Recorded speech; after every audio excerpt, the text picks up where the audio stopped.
Hello friends, welcome to my channel. आज हम लोग बात करेंगे बिहार स्पेशल सामान्य ज्ञान, जो 69वीं बीपीएससी परीक्षा के लिए अति महत्वपूर्ण रहने वाला है, जो एग्ज़ाम 30 सितंबर को आयोजित की जा रही है। चलिए हम लोग देखते हैं। 1 नंबर का सवाल, बिहार के निवासियों को किस प्राचीन ग्रंथ में कीकट कहा गया है? यानी कि कौन से प्राचीन ग्रंथ है जिसमें बिहार को कीकट कहा गया है? ऑप्शन है ए अथर्ववेद, बी ऋग्वेद, सी शतपथ ब्राह्मण और डी इनमें से कोई नहीं यानी नन। इसका राइट आंसर क्या हो जाएगा दोस्तों? इसका राइट आंसर मैं आप लोग को बता दूं, ऋग्वेद में। इसका राइट आंसर क्या हो जाएगा? ऋग्वेद, यानी ऑप्शन नंबर बी बिल्कुल सही है। बिहार के निवासियों को किस प्राचीन ग्रंथ में कीकट कहा गया है? इसका राइट आंसर हो जाएगा बी ऋग्वेद, यानी ऑप्शन नंबर बी करेक्ट है। उसके बाद देखिएगा क्वेश्चन नंबर 2। क्वेश्चन नंबर 2 कह रहा है क्या? क्वेश्चन नंबर 2 देखिएगा, इसमें कह रहा है बिहार में सर्वप्रथम आने वाला विदेशी यात्री कौन था? ए मेगास्थनीज, बी भैंसंग, सी इत्सिंग और डी इनमें से कोई नहीं। तो इसका राइट आंसर होगा बिहार में आने वाला सबसे पहला विदेशी यात्री जो था, ये आपका मेगास्थनीज होगा। इसका राइट आंसर क्या हो जाएगा दोस्तों? इसका राइट आंसर हो जाएगा मेगास्थनीज। बिहार में सर्वप्रथम आने वाला विदेशी यात्री का नाम मेगास्थनीज है। ये चंद्रगुप्त मौर्य के समय में आया था और इन्होंने एक पुस्तक लिखा था इंडिका। ये बहुत इंपॉर्टेंट है, यानी कि इसका ऑप्शन नंबर ए करेक्ट है दोस्तों। उसके बाद देखिएगा 3 नंबर का सवाल। 3 नंबर का सवाल क्या कर रहा है, एक बार इसको हम लोग देख लेते हैं। 3 नंबर का सवाल है कि 1913 ईस्वी में, 3 नंबर का सवाल को थोड़ा सा छोटा कर देते हैं। 1913 ईस्वी में पटना में अनुशीलन समिति की एक शाखा को स्थापित करने का श्रेय किसे प्राप्त है? ए खुदीराम बोस, बी सचिंद्र नाथ सान्याल, सी बारिंद्र कुमार घोष या बरेंद्र कुमार घोष हो गया है। इसका राइट आंसर क्या हो जाएगा दोस्तों? इसका राइट आंसर हो जाएगा बी नंबर सचिंद्र नाथ सान्याल। यानी 1913 ईस्वी में पटना में अनुशीलन समिति की एक शाखा को स्थापित करने का श्रेय सचिंद्र नाथ सान्याल को है। ये जितना भी प्रश्न है ये ऑलरेडी कहीं ना कहीं पूछा गया है। उन पूछे हुए प्रश्नों का कलेक्शन मैं आप लोगों तक पहुंचा रहा हूं।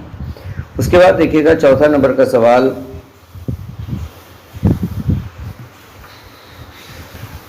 4 नंबर का सवाल है, मुंगेर का बरहिया टाल विरोध का उद्देश्य क्या था? मुंगेर का बरहिया टाल विरोध का उद्देश्य ए बकास्त भूमि की वापसी की मांग, बी जमींदारी प्रथा की समाप्ति, सी मुस्लिम किसानों का शोषण बंद हो, डी इनमें से कोई नहीं।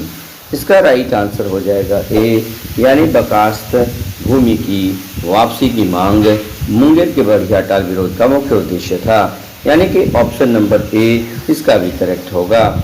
चलिए उसके बाद हम लोग देख लेते हैं, पटना में सदाकत आश्रम की स्थापना किसने किया था? ए राजेंद्र प्रसाद, बी ब्रजकिशोर प्रसाद, सी मजहरुल हक और डी महात्मा गांधी।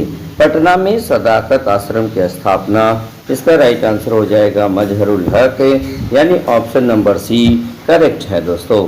पटना में सदाकत आश्रम की स्थापना मजहरुल हक ने किया था।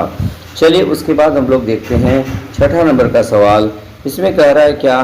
तुगलक काल में, कल हो गया है इसको काल बना दीजिए। तुगलक काल में बिहार की राजधानी कहाँ थी? ए पटना सिटी, बी हाजीपुर, सी नालंदा और डी होगा, एक बार देख लेते हैं, डी बिहार शरीफ। देखिएगा यहाँ ऑप्शन है बिहार शरीफ। तो इसका तुगलक काल में राजधानी कहाँ था? ये बिहार शरीफ होगा दोस्तों।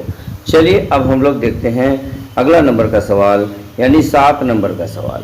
7 नंबर कह रहा है कि बिहार छात्र परिषद का गठन किसने किया? ए राजेंद्र प्रसाद, बी ब्रजकिशोर प्रसाद, सी महेश नारायण और डी हसन इमाम। इसका राइट आंसर हो जाएगा राजेंद्र प्रसाद। बिहार छात्र परिषद का गठन राजेंद्र प्रसाद ने किया था, यानी कि ऑप्शन नंबर ए करेक्ट है दोस्तों। चलिए उसके बाद हम लोग देखते हैं 8 नंबर का सवाल। इसमें कह रहा है इब्राहिम लोदी के काल में बिहार का सूबेदार कौन था? ए दरिया खान नूहानी, बी शेर खां, सी हसन खां और डी इनमें से कोई नहीं। इसका राइट आंसर हो जाएगा ये दरिया खान नूहानी, यानी ऑप्शन नंबर ए इसका भी करेक्ट है। चलिए उसके बाद हम लोग देखते हैं 9 नंबर का सवाल।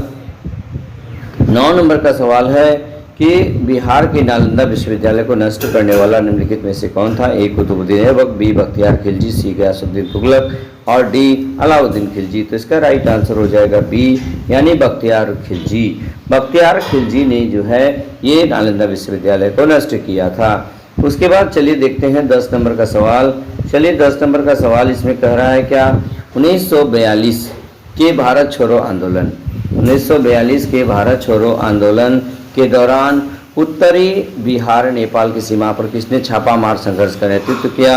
ए कुंवर सिंह, बी श्री कृष्ण सिंह, सी जयप्रकाश नारायण, डी इनमें से कोई नहीं। इसका राइट आंसर हो जाएगा सी जयप्रकाश नारायण। उसके बाद देखिएगा पावापुरी, पावापुरी किस धर्म से संबंधित स्थल है? तो ये जैन, बी बौद्ध, सी हिंदू धर्म और डी इनमें से कोई नहीं। इसका राइट आंसर हो जाएगा ए जैन धर्म से संबंधित है। चलिए उसके बाद देखते हैं 12 नंबर का सवाल। 12 नंबर का है कि 1857 के विद्रोह में बिहार का नेतृत्व किसने किया? ए कुंवर सिंह, बी अमर सिंह, सी विनायत अली। इसका राइट आंसर हो जाएगा ए कुंवर सिंह ने किया था। चलिए उसके बाद हम लोग देख लेते हैं 13 नंबर का सवाल। 13 नंबर कह रहा है क्या? पटना गोलघर की स्थापना किसने किया था? तो A John Austin, B John Gastin, C William Frank और डी में से कोई नहीं। इसका राइट आंसर हो जाएगा बी जॉन गास्टिन ने किया था पटना गोलघर का निर्माण। चलिए उसके बाद हम लोग 14 नंबर का सवाल देखते हैं कि मैथिली भाषा किस जिले की प्रमुख भाषा है? ये मुजफ्फरपुर, बी पटना, सी सारण और डी दरभंगा। इसका राइट आंसर हो जाएगा डी दरभंगा। मैथिली भाषा किस जिले की प्रमुख भाषा है? तो राइट आंसर होगा दरभंगा की प्रमुख भाषा है। चलिए उसके बाद देखिएगा थावे का तीर्थ स्थल किस जिले में स्थित है? ए गया, बी गोपालगंज, सी पटना। इसका राइट आंसर क्या हो जाएगा दोस्तों? इसका राइट आंसर होगा गोपालगंज। थावे का तीर्थ स्थल किस जिले में स्थित है? इसका राइट आंसर क्या हो जाएगा? ये आपका हो जाएगा गोपालगंज। तो ये 15 प्रश्न मैं आप लोगों को दे रहा हूँ। मैं आपको बता दूं कि ये सभी के सभी प्रश्न प्रतियोगी परीक्षाओं में यानी कि खास करके बीपीएससी के द्वारा जो भी परीक्षा आयोजित की गई है ऑलरेडी ये परीक्षा में पूछे गए प्रश्नों का कलेक्शन मैं आप लोगों तक पहुंचा रहा हूं। और खास करके बीपीएससी में 15 से 20 प्रश्न बिहार स्पेशल का रहता ही है, इसलिए आप हर संभव प्रयास कीजिएगा कि बिहार से संबंधित कोई भी प्रश्न आपका बिल्कुल न छूटे। ये 20 का 20 करने का ही प्रयास कीजिएगा। उसके बाद जैसा कि आप लोग को जानते हैं कि बीपीएससी में 3 महत्वपूर्ण चीज़ें हैं जो याद रखने की बात है। जैसे देखिएगा सबसे पहले साइंस के सभी प्रश्न आपको करने होते हैं, कीजिएगा तो आपका रिजल्ट श्योर। उसके बाद देखिएगा मॉडर्न हिस्ट्री की बात यदि की जाए तो उसको कीजिएगा। करेंट अफेयर्स और बिहार, ये 4 सेक्शन यदि आपका मजबूत हो जाता है तो निश्चित रूप से पीटी में बेहतर परफॉर्म आप कर सकते हैं। खास करके इस बार नेगेटिव है, आपको तो कंफर्म जानना ही पड़ेगा, जरा सा भी तुक्का चलने वाला नहीं। तो दोस्तों बस आज के वीडियो में इतना ही। यदि हमारा ये कलेक्शन आपको बहुत अच्छा लगे तो लाइक, शेयर और कमेंट जरूर कीजिएगा। तो बस आज के वीडियो में इतना ही। धन्यवाद।